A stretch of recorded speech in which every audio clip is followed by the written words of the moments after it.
Today I have noticed a problem with my tomatoes. So they look all right when you first look at them, but when you look at them closely, you can see those yellowing on the leaves here, and that is a sign of not enough nutrient. Tomatoes are very hungry plants, they eat a lot. So I'm going to have to feed them today, but first I'm going to just remove a few side shoots that I've missed. Look at this enormous side shoot there. How on earth did I miss that? Right back to here and off. They're very sneaky, these tomatoes, you know. Look at the size of that, how did I miss that? And lob that over there. Take these ones off as well. Careful not to do the flowers, there's the flowers there, you see. To lob those over there. Right, I was going to get this food ready now. So I'm going to use this concentrated organic tomato food. And it says 1 dose for every 4.5 litres, so that's 1 dose. So it's one of these funny, difficult to open ones. Because I've shaken it before I opened it.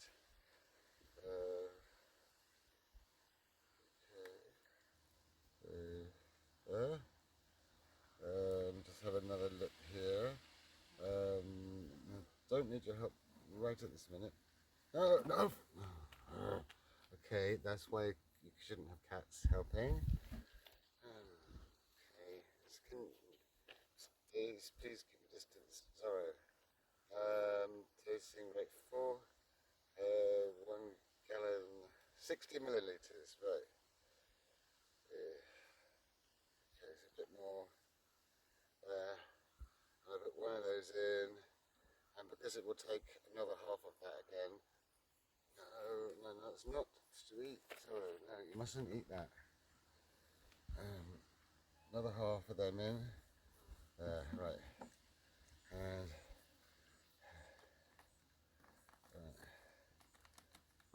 put that lid back on over there.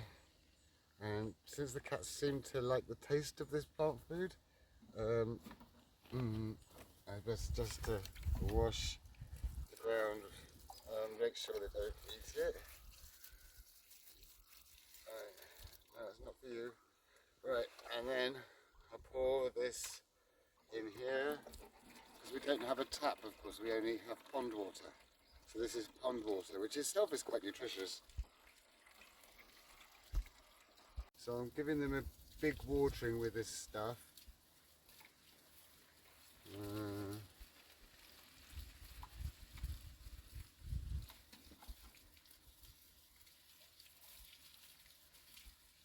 Another one. And keep this lid tightly on so the cats don't knock it over. There, more pond water.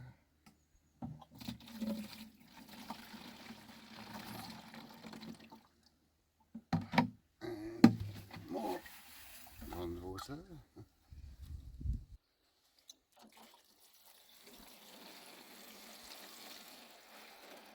I'm doing about one of these watering cans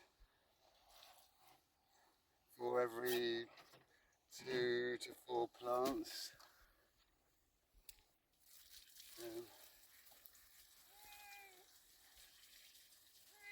So I'll just show you how yellow the tomato plants actually are at the moment. So on the surface they look quite green and healthy, but when you look closely you can see they're going yellow. Yellow, the further up the stem you get, the yellower they get. Let me look at that one. So that's just a sign that there's not enough nutrients. So they should green up really quickly now they've had some food. But I did dig in lots of manure for them, but they must have used it all up. That one's quite yellow. And that one's really tall.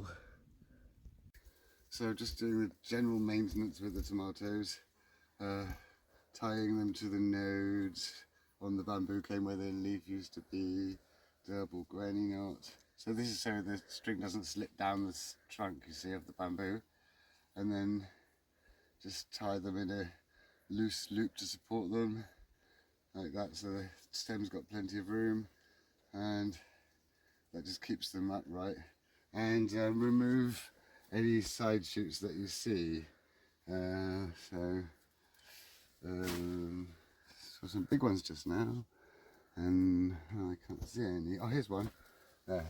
See there's side shoot here cut off, so that we don't want that. Just make sure that there aren't any side shoots, that there aren't any that need tying up.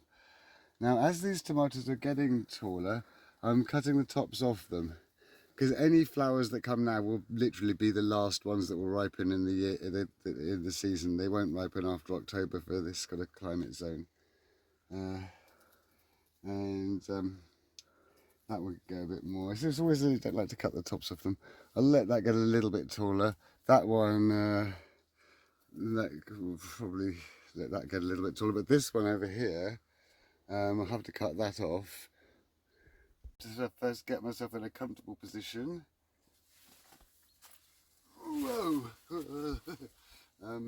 So this is way tall. I mean, if we had longer summers, you could untie them from the sticks, lie them along the ground, and tie them up the next stick and move all the one along like that.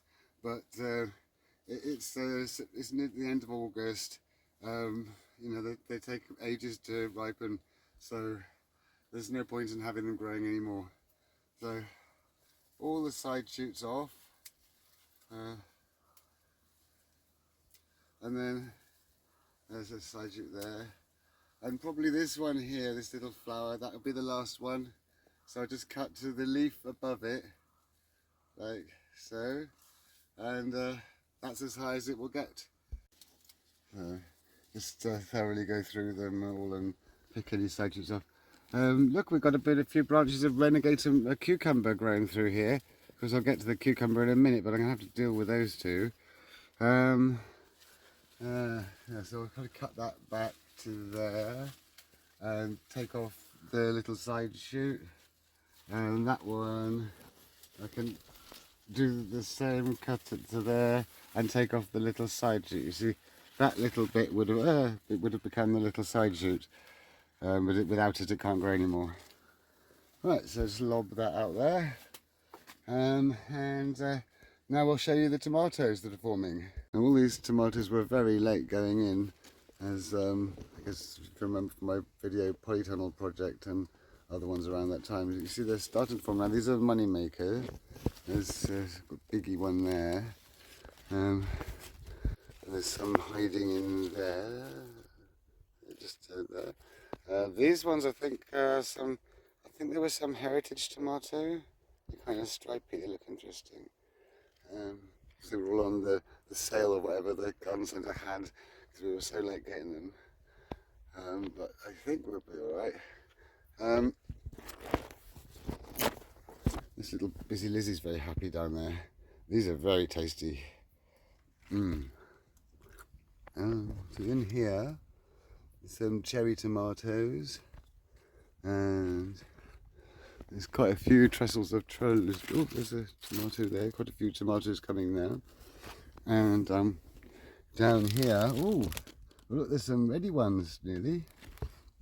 I know there's some others over there somewhere, but I'd have to fight my way through the jungle to find those. So at long last we're going to be, oh yes, right over there. Oh, I don't know if you can see them. Right over behind there, in there somewhere. I can see them, I don't know if you can, but they're there. Now, you mustn't let basil go to flower because it finishes when it goes to flower. So any flowers cut off. You can use them, you know, in cooking or something, but just be careful that it doesn't go to flower.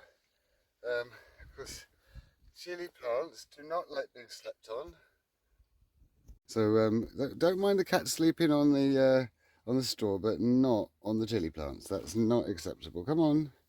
Oh dear. Come on, no, you can't stay there. If you just move a bit over there, like that.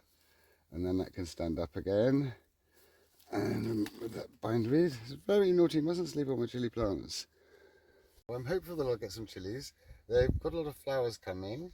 That one got really badly slug damaged. and it's starting to recover now.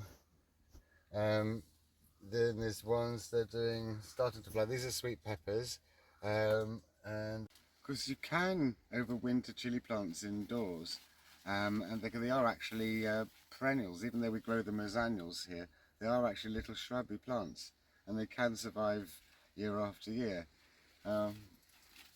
They've grown quite a lot. Oh, look, there's a pepper forming. Little sweet pepper starting to form there. So this courgette plant has grown well away from where it was and is really encroaching on the chili plants. I don't want to like cut it so it won't grow, but I'm just going to trim off a few of the west offending leaves, like those two. So at last some cucumbers are starting to form. This one here and this one. These ones. This one. Loads of cucumbers starting to form. That one sort of squashed between the string a bit. Wonder if I can release that one. Oh, I just have to grow between the string. There's loads of them. So you search through the plant looking for side shoots and then terminate them off. Here's an example. If I was cutting it to there, I would cut there, leaving a leaf in the cucumber, and then remove that little side shoot there so it can't grow anymore, and then that's terminated. So there, leaving the cucumber there, and then cutting off the little side shoots there. So you have a cucumber and a leaf, and maybe a trellis thing, one of these, but nothing else. And yes, very hard. They do hide themselves, but you need to get them all terminated. And now, because it's quite late in the season, I want to terminate the main shoots when they get so tall as this, because I'm worried about them weighting down the structure of the polytunnel. And also, cucumbers that form after now probably won't ripen. I'm going to terminate this main shoot here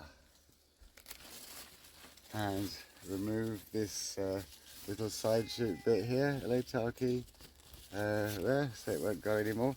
And then these side shoots, as they get a bit bigger and I can see where everything is, I can do the same to these.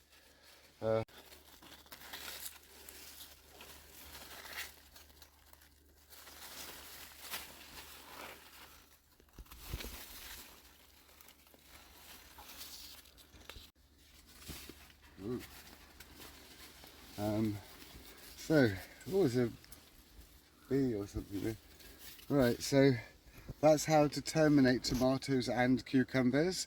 But before I go, I'm going to show you the aubergines. The aubergines were really small and hadn't done anything until they got overshadowed by the monstrous cucumber. And since then they've sort of started growing better. And the chilies that are here as well. They must like being shaded a bit. Oh, there's another great bit of cucumber growing through there. To deal with that in a minute, but they've got lots and lots of fruit on them. I hope it's not too late in the year for them to produce some fruit, because I love aubergines. Here's some chilies growing, and again the chilies that are growing underneath the cucumber are doing better than the other ones. And since I've kept this door mostly closed on this side, the okra, which are like really hot, have actually started to grow. I thought they would a complete failure, but they're actually starting to do something now.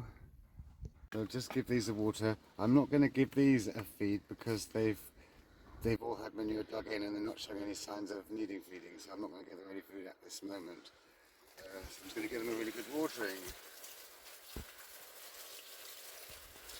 Look at this sneaky cucumber here, trying to sneak along. So I'll take that one back to there and take its side shoot off. So I'm just going to show you again how you terminate the cucumber. So you've got the long shoot here, you don't want it to get any longer than that. Probably grow it to there, cut it off, then maybe to this one. And they've got like a cucumber, a few cucumbers growing there and a side shoot. So there's a side shoot, take off the side shoot. You've got the leaf, the cucumber and this bit, and then that's terminated. And then as these side shoots get a bit bigger, you could do the same to them. I don't think there's a big enough one. Yeah, here's one. So you just, when it gets so big, just cut off to there and then cut off the side shoot, and that can't grow anymore. So it's all terminated. And I don't need to terminate any other tomato plants today, but I'll just show you this one again to go over it. So you cut a leaf and a flower there, and the top cut off, any side shoots cut off. You will have to from time to time cut more side shoots off, but that now won't grow anymore, and these ones hopefully will be ready for the end of the season in October. So that's all the terminating done for today. Oh. Just have another busy Lizzie. These are so nice, I just can't reiterate how tasty these are. You just eat the whole flower like that. Lovely. And really nice on salads as well. Yeah, so hopefully you liked today's video. If you did, please like and subscribe. If you press the little me down there somewhere, then you can see all my other videos. And I'll see you next time.